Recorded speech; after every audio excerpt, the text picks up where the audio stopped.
Assalamualaikum warahmatullahi wabarakatuh. Kembali lagi di channel Radio Horor. Untuk kisah kali ini masih ada sebuah cerita dari tulisannya Neneng Dewi NS.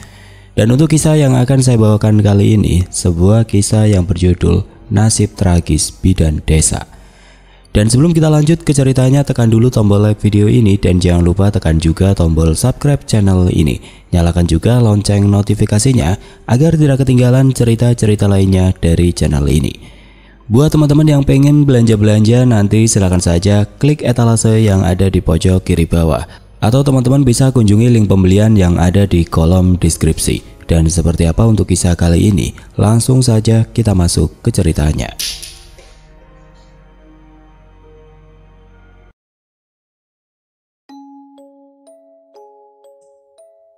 Cinta itu anugerah dari Tuhan. Setiap insan pasti dianugerahi rasa cinta, baik cinta kepada orang tua, saudara, sesama ataupun ke lawan jenis.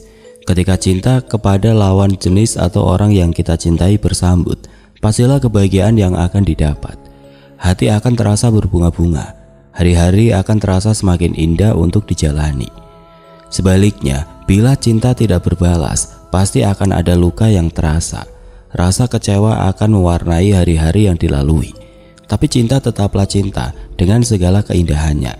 Meski kadang eksistensinya suka dirusak oleh orang-orang yang tidak menerima kenyataan bila cintanya hanya bertepuk sebelah tangan, lalu melakukan hal buruk yang tidak seharusnya dilakukan. Seperti yang tertuang dalam kisah ini. Bidan Ajeng, seorang bidan desa, sedang dalam perjalanan menuju puskesmas kecamatan.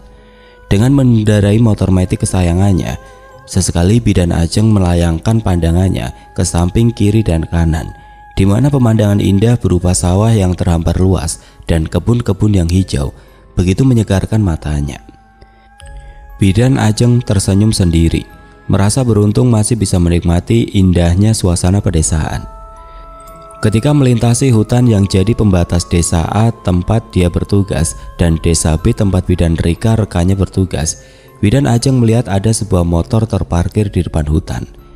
Bidan Ajeng coba menyipitkan matanya, rasanya dia kenal dengan motor metik berwarna pink cerah tersebut.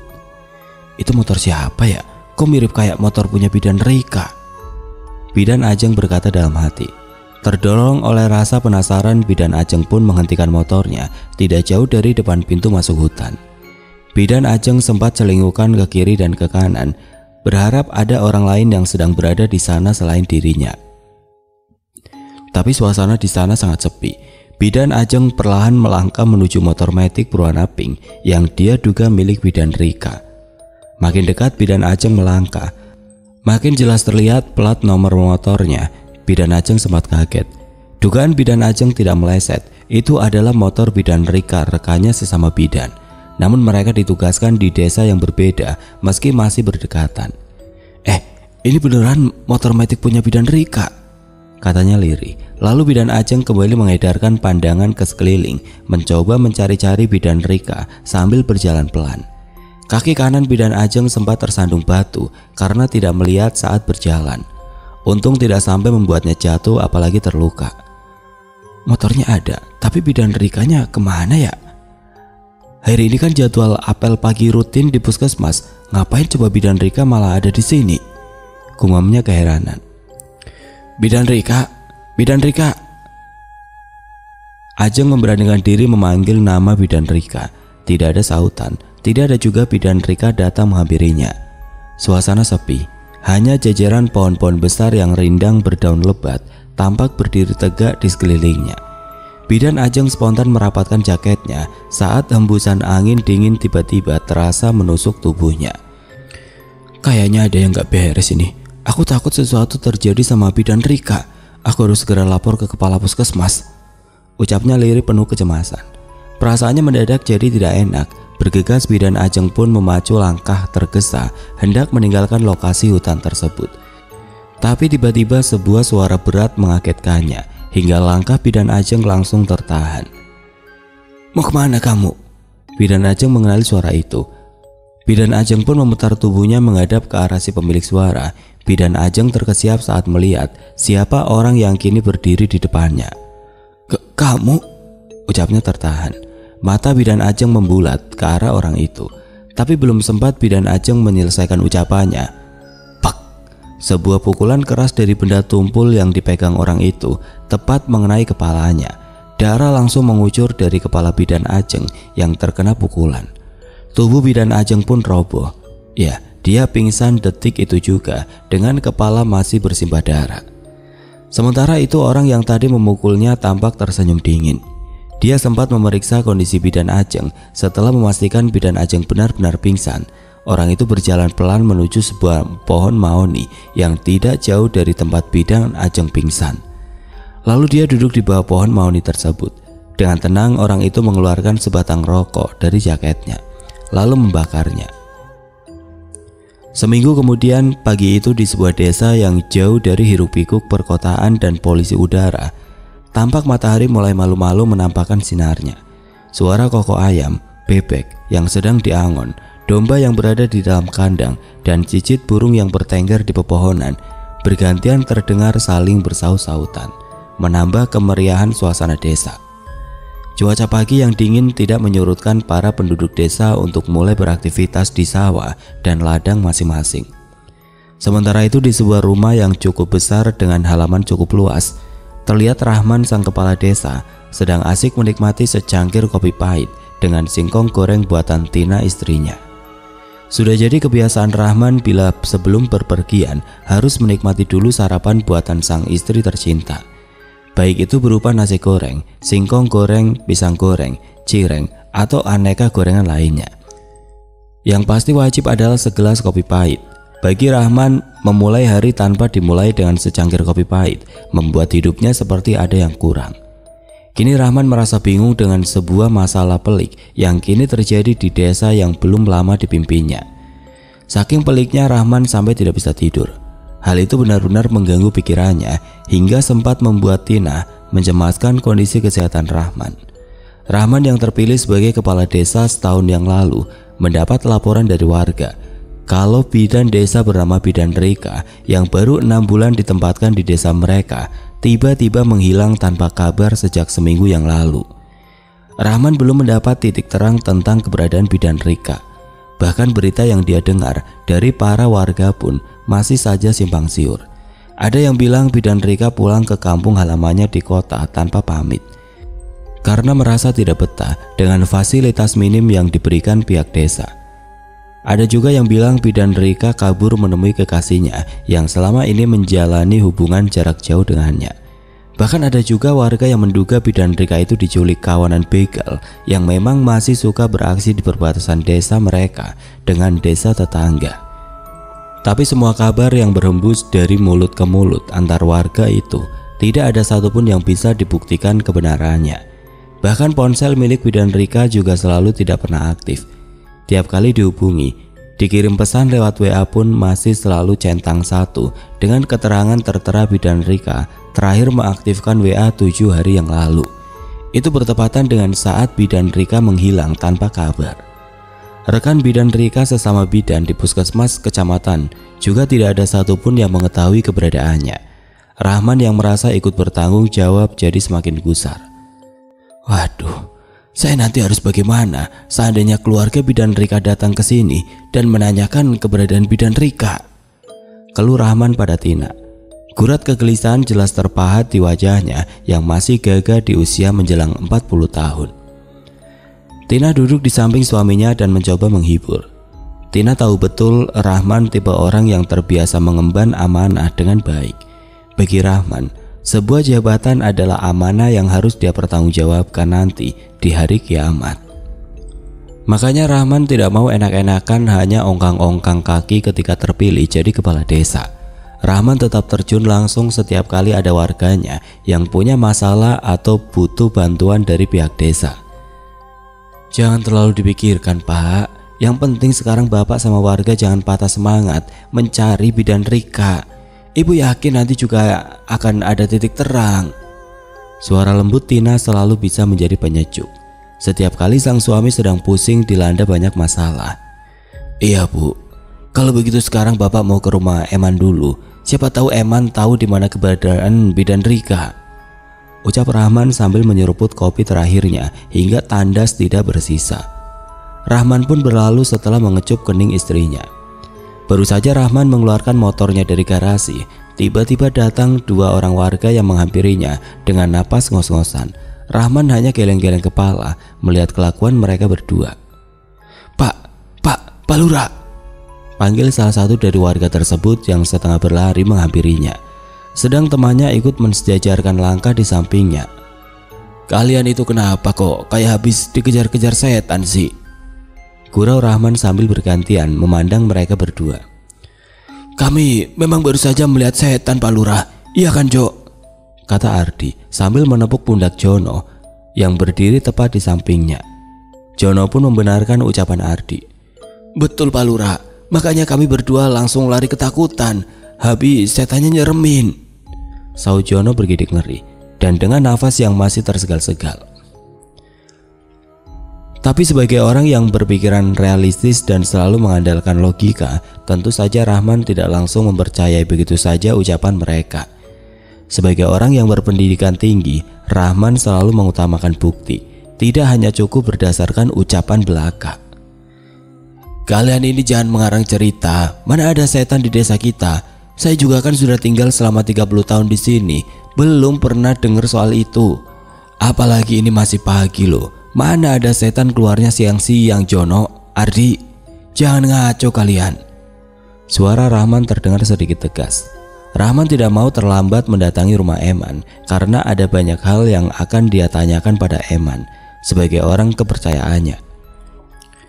Rahman merasa laporan Jono dan Ardi mengada-ngada, apalagi dia sendiri belum pernah sekalipun melihat penampakan makhluk tidak kasat mata seumur hidupnya. Namun Jono dan Ardi tetap bersikuku kalau pengakuan mereka tidak mengada-ngada. "Kami berani sumpah, Pak Lurah, kami berdua melihat penampakan setan perempuan ketika melewati hutan yang berbatasan dengan desa kita," kata Ardi berusaha meyakinkan Rahman.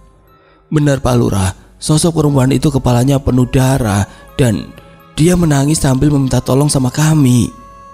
Jono menambahkan dengan suara yang masih bergetar, menyisakan rasa takut yang masih dia rasakan. Rahman tercenung sejenak, seperti sedang mencoba menyelami satu persatu kata-kata yang keluar dari Jono dan Ardi. Lalu Rahman menghembuskan nafasnya yang tertahan sebelum menimpali laporan kedua warganya tersebut. "Baiklah, saya akan minta bantuan Hansip dan warga yang lain buat menindaklanjuti laporan kalian ini. Saya harap kalian bisa mempertanggungjawabkan semua yang kalian laporkan.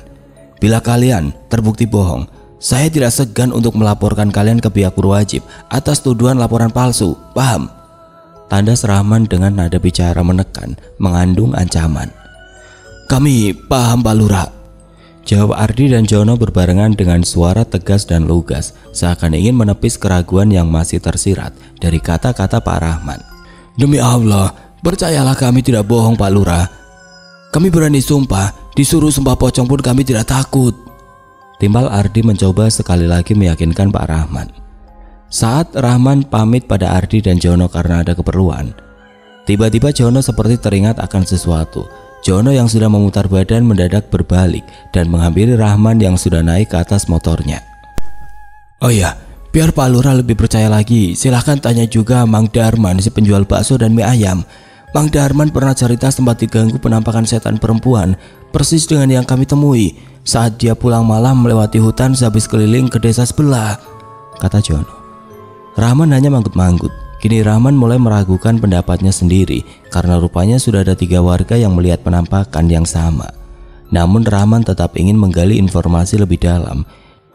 Dia khawatir bila pengaduan Jono dan Ardi benar, sementara dia tidak siap, nanti malah akan menimbulkan keresahan di kalangan warga. Tidak mau itu terjadi, Rahman putuskan menemui Mang Darman di rumahnya dulu sebelum meluncur ke rumah Eman. Pucuk dicinta ulam pun tiba. Rahman malah berpapasan dengan Mang Darman di tengah perjalanan. Saat itu Darman baru saja pulang dari pasar, sehabis membeli bahan-bahan untuk jualan bakso dan mie ayam. Mang Darman yang saat itu ditemani Sari istrinya langsung menghentikan motor saat Rahman bilang ada perlu dengannya. Merasa kurang sopan bila ngobrolnya di tengah jalan, Sari dan Mang Darman sempat menawarkan Rahman ke rumahnya. Tapi Rahman menolak dengan alasan ada keperluan lain yang juga mendesak. Iya Pak Lurah, apa yang dikatakan Ardi sama Jono itu benar adanya. Saya minggu lalu memang sempat diganggu sosok perempuan di dekat hutan perbatasan desa, kata Mang Darman saat ditanya Pak Rahman perihal kebenaran ucapan Jono dan Ardi soal penampakan sosok perempuan yang mengganggu mereka. Rahman hanya manggut-manggut. Dalam hatinya Rahman bersyukur Ardi dan Jono tidak berbohong. Rahman jadi merasa bersalah sebab sempat menganggap laporan mereka itu laporan palsu. Itu kejadiannya kapan, Mang? Siang atau malam? Rahman kembali mengajukan pertanyaan. Kejadiannya malam Pak Lurah. Waktu saya baru pulang keliling jualan dari kampung sebelah. Saya pulang kemalaman karena saat itu di sana lagi ada acara hajatan, jawab Mang Darman lugas. Iya Pak Lurah, malam itu suami saya ditemukan pingsan tidak jauh dari gerobak jualannya. Untungnya ditemukan warga yang lagi ronda. Merekalah yang membawa suami saya pulang ke rumah. Sari menambahkan untuk memperkuat keterangan sang suami. Tapi Mang Darman tidak apa-apa kan? Selidik Rahman. Saya sempat demam 2 hari Pak Lurah. Kata Pak Ustadz Sakib, saya terkena sawan, jawab Mang Darman. Pak Rahman kembali manggut-manggut. Kini dia sadar laporan Ardi dan Jono bukanlah laporan palsu, tapi fakta. Hal itu membuat Rahman bertekad untuk segera mencari tahu fakta sebenarnya. Setelah merasa cukup mendapatkan keterangan dari Mang Darman, Rahman pun pamit pada pasangan suami istri tersebut. Singkat cerita, Rahman pun segera menemui Eman di rumahnya. Saat itu kondisi rumah Eman tampak sepi. Ya, hal itu wajar adanya sebab Eman hanya tinggal sendirian. Sebenarnya Rahman sudah lama menyarankan Eman agar segera mengakhiri masa dudanya, tapi Eman selalu menolak dengan alasan masih sangat mencintai mendiang istrinya dan lebih betah hidup sendiri. Rahman yang tidak mau ikut campur terlalu dalam untuk urusan pribadi Eman menghormati keputusan Eman tersebut. Meski sebenarnya kadang Rahman suka merasa kasihan ketika Eman sakit, tidak ada yang merawatnya. Begitu juga ketika Eman ada acara kondangan atau undangan resmi di tingkat desa dan kecamatan. Selalu datang sendiri, tidak seperti tamu undangan lain yang datang bersama pasangannya masing-masing. Sebenarnya dulu Rahman sempat mendengar kabar tidak sedap tentang Eman. Kabar itu tidak sengaja dia dengar dari warga yang sedang ngopi di warung Cek Kokom. Ada seorang warga yang mendengar pertengkaran Eman dengan seorang wanita dari kampung sebelah. Warga tersebut melabrak Eman atas pengaduan istrinya. Istri warga tersebut mengadu ke suaminya kalau dia sempat hendak dilecehkan oleh Eman saat mereka tidak sengaja bertemu di jalan. Namun Eman menolak semua tuduhan itu, malah balik mengancam akan melaporkan warga tersebut ke pihak berwajib atas pencemaran nama baik. Lalu setelah itu kabar kurang tidak sedap tentang Eman pun menguap begitu saja. Tidak jelas seperti apa kelanjutannya. Rahman yang tadinya hendak menanyakan perihal kebenarannya pada Eman jadi mengurungkan niatnya karena tidak ada pengaduan langsung dari warga tersebut kepadanya. Rahman malah sempat berpikir negatif. Jangan-jangan itu adalah berita bohong yang disebarkan oleh oknum orang-orang yang sirik melihat Eman, yang kini sudah berhasil menduduki jabatan penting sebagai sekdes di kantor desa. Ya, di desanya jadi perangkat desa adalah posisi yang cukup bergengsi dan jadi idaman para warga waktu itu. Menurut Eman, terakhir Bidan Rika pamit padanya hendak membantu persalinan seorang warga yang rumahnya cukup jauh di perbatasan desa seberang. Bidan Rika yang baru sebulan jadi bidan desa di sana memang untuk sementara waktu numpang tinggal di rumah Eman. Soalnya bangunan yang akan dijadikan tempat tinggal permanen untuk bidan desa belum rampung. Jadi setelah itu kamu tidak pernah lagi bertemu Bidan Rika, Man? Tanya Rahman setengah menyelidik. Eman langsung menggeleng. Enggak Pak Lurah, saya bahkan sempat mencari ke puskesmas sebab ada beberapa orang warga yang mau melahirkan dan pasang KB sama Bu Bidan Rika. Tapi kata pihak puskesmas, Bidan Rika sudah beberapa hari tidak masuk kerja tanpa kabar. Mereka malah balik nanyain ke saya karena tahu Bidan Rika tinggalnya di tempat saya. Jawaban Eman membuat Rahman makin pusing. Di dalam ruangannya Rahman pun membakar sebatang rokok dan mengembuskannya perlahan. Rahman sudah menugaskan Hansip juga warga untuk ikut membantu mencari tahu keberadaan Bidan Rika. Rahman makin pusing saat Pak Abdul, kepala puskesmas, menelponnya menanyakan keberadaan bidan Ajeng yang konon kabarnya ikut menghilang sehari setelah menghilangnya bidan Rika. Rahman yang sudah merasa terbebani dengan teka-teki menghilangnya bidan Rika, kini merasa beban di pundaknya semakin bertambah dengan harus ikut memikirkan menghilangnya keberadaan bidan Ajeng. Sambil menunggu kabar tentang bidan Rika, terpaksa Rahman minta bantuan Mak Ero, seorang paraji atau dukun beranak di sana yang sudah berusia 55 tahun, untuk ikut membantu persalinan warga. Rahman merasa kasihan bila sampai warganya yang mau melahirkan atau memeriksakan bayinya yang sakit harus pergi ke desa tetangga yang jaraknya cukup jauh. Ditambah warga tersebut jadi harus melewati hutan yang kini ternyata ada sosok perempuan yang suka menampakkan diri mengganggu mereka. Mak Ero memang sudah puluhan tahun berpengalaman menjadi dukun beranak. Mak Ero tidak keberatan sebab sebelum adanya bidan Rika, memang itu adalah tugasnya. Abah Sarto, suami Mak Ero, selalu setia menemani Mak Ero tiap kali menjalankan tugas. Abah Sarto selalu mengantar istrinya itu dengan sepeda ontel miliknya. Di usianya yang sudah tidak muda lagi, Mak Ero masih tetap cekatan seperti dulu. Saat menangani persalinan warga yang minta bantuannya, Mak Ero juga dari dulu suka dimintai warga untuk membantu menyembuhkan bayi dan anak-anak yang diganggu makhluk halus. Malam itu Mak Ero dan Abah Sarto terpaksa pulang tengah malam. Mereka harus ikut mengantar seorang warga yang mengalami pendarahan ketika melahirkan ke puskesmas. Warga tersebut ditemani suaminya naik mobil ambulan, sedangkan Mak Ero menyusul mereka dibonceng sepeda ontel suaminya. Tepat pukul 11:30 malam, warga yang pendarahan tersebut akhirnya sudah ditangani dokter di puskesmas. Mak Ero dan suaminya pamit karena tidak tega meninggalkan Marni, anak gadisnya, sendirian di rumah. Sudah terbiasa selama puluhan tahun mereka melewati hutan itu, membuat Mak Ero dan Abah Sarto biasa saja melintasi tanpa rasa takut. Namun berbeda dengan malam ini, pasangan suami istri lansia itu merasakan hawa yang jauh berbeda dari sebelumnya. Semilir angin malam yang menerpa tubuh renta mereka seakan jauh lebih dingin dan lebih menusuk tulang. Bahkan jaket tebal yang dikenakan Mak Ero seperti tidak sanggup menghalau rasa dingin yang menyelimuti tubuh rentanya. "Kenapa malam ini rasanya beda sekali ya, Bah?" kata Mak Ero yang lagi dibonceng sepeda ontel suaminya. Abah Sarto menjawab tanpa menoleh ke belakang. "Mungkin itu hanya perasaan Mak saja. Mungkin efek kecapean itu, Mak. Mak kan capek selama 2 hari berturut-turut membantu 5 orang melahirkan," jawab laki-laki yang sudah lebih dari 30 tahun jadi suami Mak Ero itu. Mak Ero nampak tidak puas dengan jawaban suaminya. Mak Ero kembali mencoba mengulangi pertanyaannya. "Abah beneran tidak merasakan hal aneh seperti yang Mak rasakan sekarang? Gak bohong kan?" Mata Mak Ero setengah menyelidik. "Oh ya enggak tuh. Abah mah merasa biasa-biasa saja seperti malam-malam sebelumnya." Mak Ero tercenung. Mak Ero benar-benar merasa yakin kalau yang dia rasakan itu nyata adanya. Sejak Mak Ero dan suaminya hendak melewati hutan tersebut, dia merasa seperti akan terjadi sesuatu.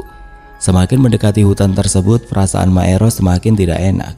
Dia merasa ada sesuatu yang tidak terlihat sedang memata-matai mereka berdua. Tidak mau ada kejadian buruk menimpa dia dan suaminya, Mak Ero dalam hatinya segera membaca ayat kursi. Namun rupanya apa yang dikhawatirkan Mak Ero pun terjadi. Tepat ketika sepeda ontel Abah Sarto melintasi setengah jalan hutan itu, tiba-tiba ban sepedanya pecah. Suara ban yang pecah sempat mengagetkan mereka berdua. Abah Sarto langsung menghentikan sepedanya dan meminta sang istri untuk turun. Karena dia mau memeriksa kondisi ban sepedanya, Abah Sarto pun berjongkok di depan ban sepeda belakang yang tadi diduga pecah. "Kenapa, Bah?" "Sepertinya ban sepeda belakangnya pecah, Mak. Mungkin tadi tertusuk paku atau benda runcing di jalan," jawab Abah Sarto seraya mengecek ban belakang sepedanya. "Duh Gusti, kenapa bisa sampai pecah segala tuh? Mana kita masih berada di sekitaran hutan ini," keluh Mak Ero. Mak Ero sudah tidak bisa menyembunyikan kegelisahannya. Rasa khawatir tergurat jelas dari wajahnya yang sudah dipenuhi keriput itu. Akan tetapi reaksi berbeda justru ditunjukkan oleh Abah Sarto. Dalam kondisi yang tidak menguntungkan mereka di malam itu, Abah Sarto tetap terlihat tenang. Abah Sarto mencoba meredam rasa khawatir sang istri dengan menenangkannya. Sabar Ma, ini kan hanya pecah ban biasa. Emak juga kan tahu ini bukan pertama kalinya sepeda Abah mengalami pecah ban. Saut Abah Sarto seraya mengalihkan pandangan ke Maero yang berdiri di sampingnya.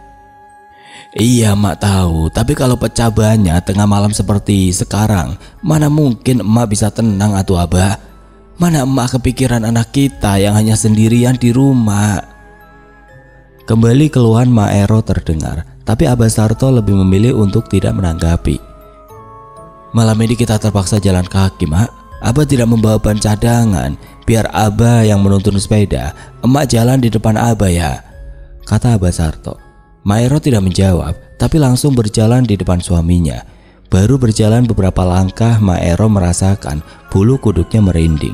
Sayup-sayup Maero seperti mendengar suara orang meminta tolong dari dalam hutan. Maero spontan menghentikan langkahnya untuk memastikan bahwa apa yang dia dengar tidak keliru. Abah Sarto yang memperhatikan gerak-gerik istrinya merasa heran kenapa Maero malah berhenti. Katanya tadi emak ingin buru-buru sampai di rumah, khawatir sama Mimin. Kenapa sekarang malah berhenti Mak? Tanya Abah Sarto yang mau tidak mau jadi ikut menghentikan langkahnya. Maero tidak langsung menjawab, malah memberi isyarat dengan jari telunjuk kanannya seakan meminta Abah Sarto jangan berisik. Shh, jangan berisik atuh Abah. Emak tadi seperti mendengar suara perempuan minta tolong, tapi datangnya dari arah sana, saut Maero sambil menunjuk ke arah gelapnya hutan. Abah Sarto manut dan ikut memasang telinganya baik-baik. Tidak lama kedua mata Abah Sarto pun membulat tanda kaget karena dia juga mendengar suara yang sama persis seperti yang dikatakan sang istri. Iya Mak, Abah juga dengar, tapi rasanya aneh saja jam segini masa ada perempuan keliaran di hutan. Apalagi semua orang juga tahu hutan ini jarang sekali dimasuki manusia, tandas Abah Sarto. Maero mengangguk membenarkan ucapan suaminya. Abah Sarto memegang bahu Maero, memberi isyarat agar mereka berdua mengabaikan suara yang tadi mereka dengar, lalu melanjutkan perjalanan. Namun baru saja Maero dan Abah Sarto melangkah, tiba-tiba sebuah suara perempuan mengagetkan mereka. Kalian mau kemana? Apa kalian tidak mau nolongin saya? Maero dan Abah Sarto membalikan badan masing-masing ke arah datangnya suara. Astagfirullah. Maero dan Abah Sarto kompak mengucapkan istighfar. Maero kaget dan buru-buru menutup mulutnya dengan tangan agar jangan sampai teriak karena kaget. Abah Sarto segera memeluk tubuh sang istri yang bergetar hebat. Tepat di belakang mereka sudah berdiri sesosok wanita berambut panjang tapi dengan luka di kepala. Sosok perempuan bergaun putih itu lalu tertawa cekikikan sambil terbang ke atas melewati tubuh suami istri yang kini saling berangkulan tersebut. Setelah memastikan sosok perempuan yang tadi mengganggu mereka sudah tidak ada, Abah Sarto melepaskan rangkulannya dari sang istri. Kemudian buru-buru mengajak Maero melanjutkan perjalanan, meski keduanya masih merasa terguncang oleh peristiwa barusan. Sementara itu di tempat lain yang jauh dari pemukiman penduduk desa, tampak Bidan Ajeng nampak dalam kondisi memprihatinkan. Tubuhnya kurus, kumal, dan rambut acak-acakan. Kedua tangan dan kakinya terikat tali dan mulut dilakban di sebuah ruangan pengap dan gelap tanpa jendela dan ventilasi udara. Mata Bidan Ajeng juga terlihat bengkak, sebab dipenuhi air mata yang mulai mengering. Satu-satunya sumber cahaya yang masuk hanyalah sorot lampu senter yang dipegang oleh seseorang yang baru datang menghampirinya. Wajahnya tidak jelas karena terhalang kegelapan. Kamu tidak akan aku lepaskan karena aku masih belum puas menikmati tubuh indahmu ini, Bu Bidan cantik, ucap suara bariton tersebut. Sorot mata laki-laki yang tajam menatap lekat penuh nafsu ke arah tubuh Bidan Ajeng yang masih terikat. Bidan Ajeng nampak ketakutan. Rasanya dia ingin berteriak minta tolong, tapi apa daya, mulutnya masih ditutupi lakban. Bidan Ajeng menggeleng-gelengkan kepalanya seakan memberi isyarat agar pria itu jangan mendekatinya. Lalu pria itu perlahan mendekat ke arah Bidan Ajeng. Tangan kanannya mengusap pipi Bidan Ajeng. Bidan Ajeng memberontak. Dia tampak tidak sudi lagi disentuh pria itu. Bukannya berhenti, pria tersebut malah tampak makin beringas. Tanpa melepaskan ikatan di kaki dan tangan bidan Ajeng, pria biadab itu dengan beringas dan tanpa rasa kasihan kembali mengulangi perbuatan biadabnya. Semua teriakan-teriakan tertahan yang keluar dari mulut bidan Ajeng yang tertutup lakban tidak dihiraukannya. Setelah 2 minggu tidak ada kabar juga tentang bidan Rika, Rahman pun terpaksa melapor pada pihak kepolisian. Rahman pun minta pada dinas terkait untuk segera mencari pengganti bidan Rika secepatnya. Rahman merasa kasihan pada Maero yang kondisinya sudah mulai tua dan sakit-sakitan. Rahman kasihan melihat Maero yang mulai kewalahan menangani para pasien ibu hamil yang mau melahirkan. Mimin, anak satu-satunya Maero, sepertinya tidak bisa diharapkan untuk membantu, apalagi menggantikan posisi Maero. Mimin lebih suka jadi buruh pemetik teh dibandingkan membantu tugas mulia ibunya. Seminggu kemudian datanglah bidan Wati, bidan desa pengganti bidan Rika. Karakter bidan Wati sangat bertolak belakang dengan bidan Rika yang lembut dan penyabar. Bidan Wati sangat jutek dan sepertinya merasa kurang senang ditempatkan di desa terpencil. Bidan Wati bahkan langsung menolak untuk tinggal di rumah Eman yang menurutnya lebih mirip kandang kambing.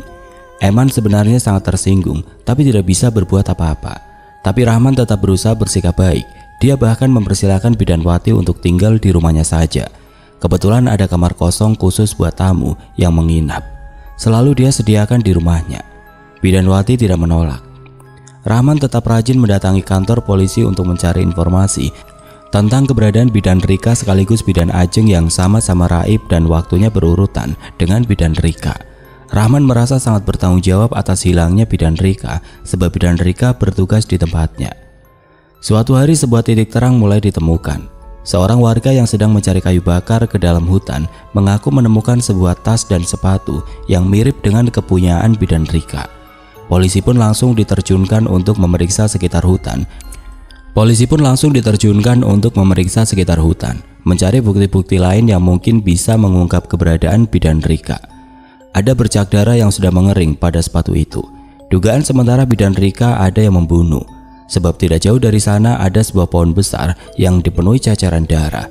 Diduga cacaran darah itu berasal dari tubuh bidan Rika, tapi sayangnya tubuh bidan Rika sendiri belum ditemukan.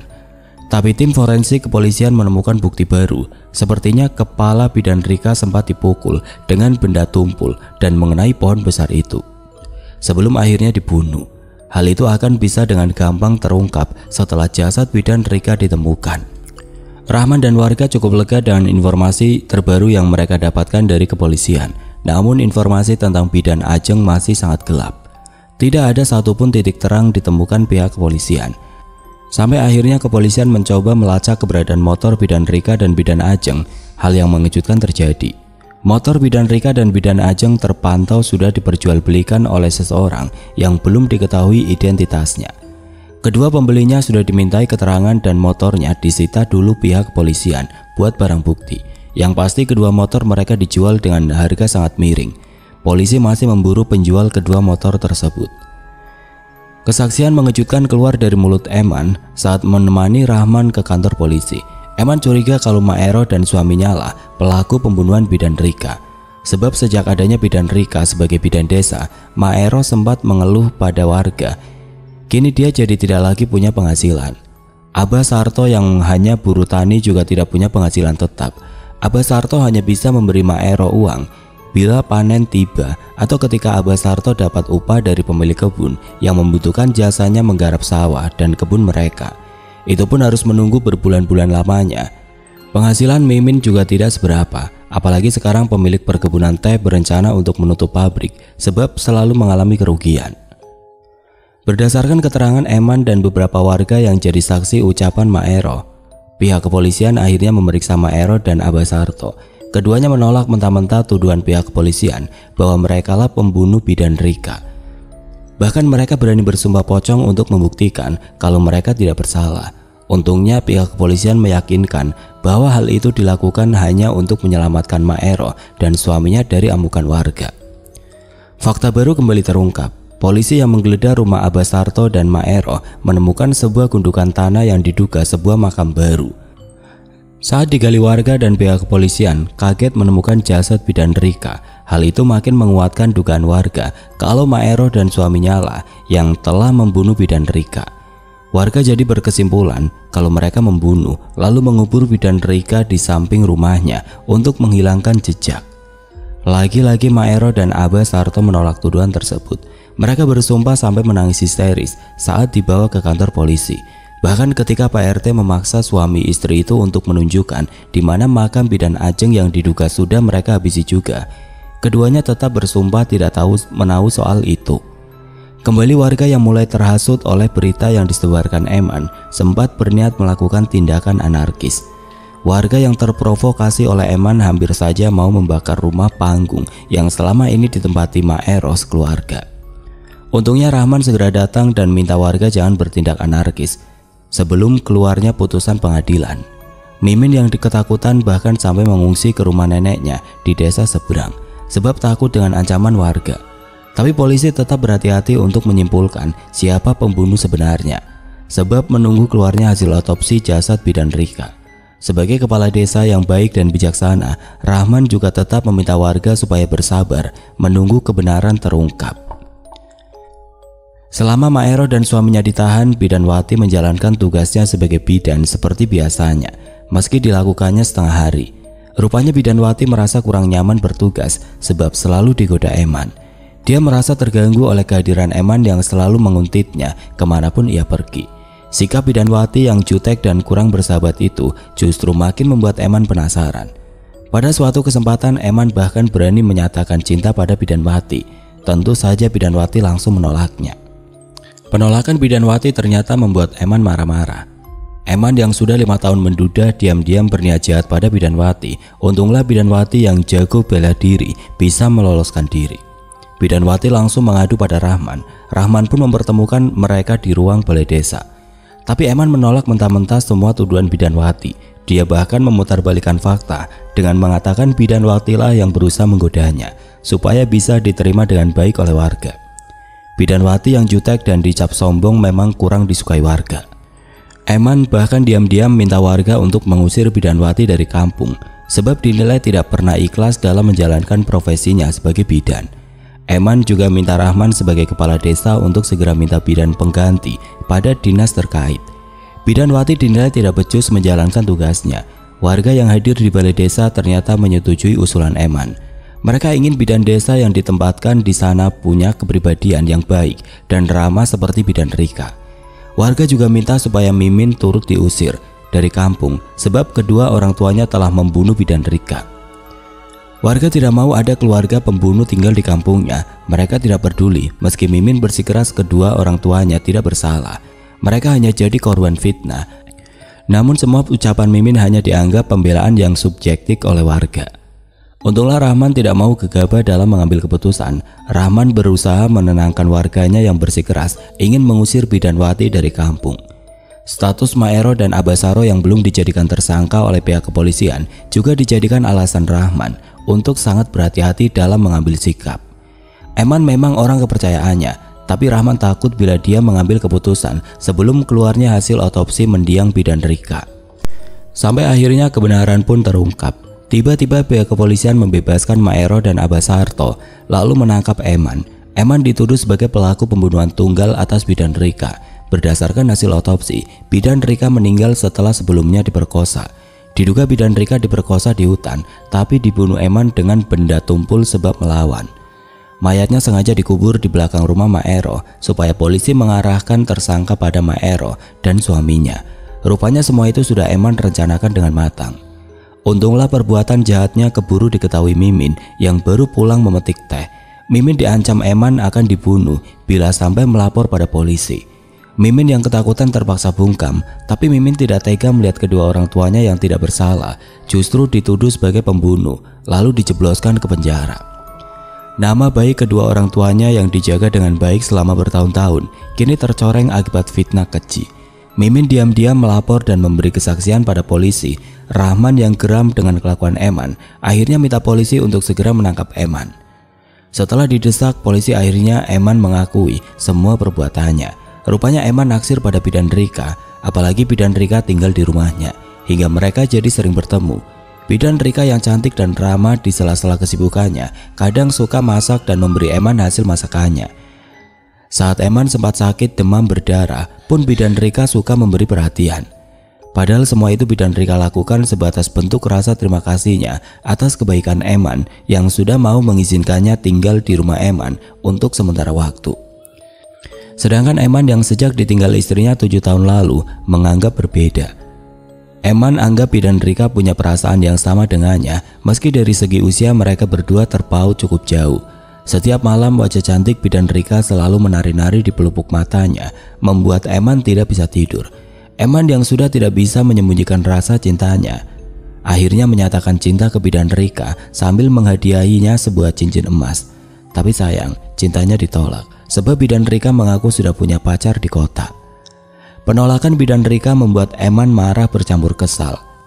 Ya, Eman merasa perasaannya dipermainkan bidan Rika. Beberapa hari setelah penolakan bidan Rika, Eman jadi makin geram dan terbakar cemburu ketika Sofyan, kekasih bidan Rika yang tinggal di kota, datang mengunjungi bidan Rika.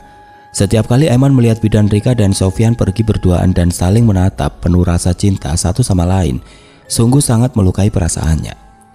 Namun Eman berusaha bersikap biasa-biasa saja bila di depan mereka berdua. Hingga bidan Rika dan Sofyan tidak sedikit pun menaruh curiga padanya. Namun Eman sudah tidak dapat lagi membendung rasa cemburu bercampur rasa bencinya setelah Sofyan memberitahunya kalau dia dan bidan Rika akan bertunangan 2 bulan lagi. Itu artinya pupus sudah harapannya untuk memiliki bidan Rika. Dan Eman tidak bisa menerima kenyataan pahit tersebut.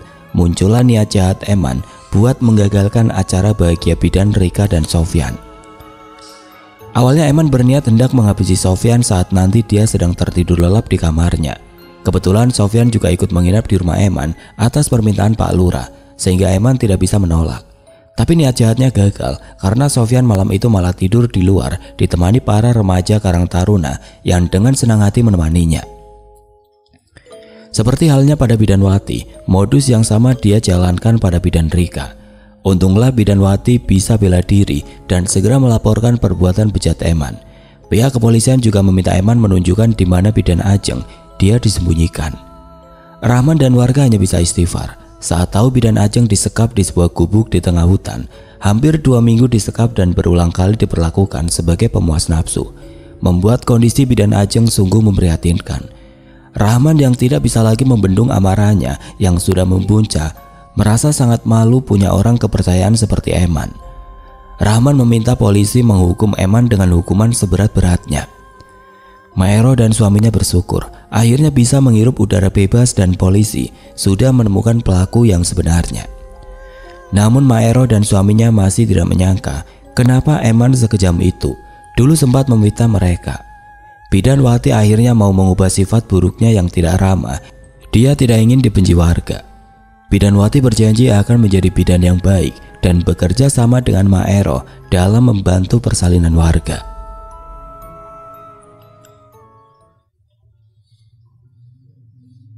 Oke teman-teman, sekian untuk kisah kali ini. Bagaimana menurut kalian tentang kisah ini? Tulis komentar kalian di kolom komentar. Dan buat teman-teman yang baru bergabung, jangan lupa untuk like, komen, share, serta subscribe channel ini. Dan nantikan kisah-kisah horor berikutnya tetap di channel Radio Horor.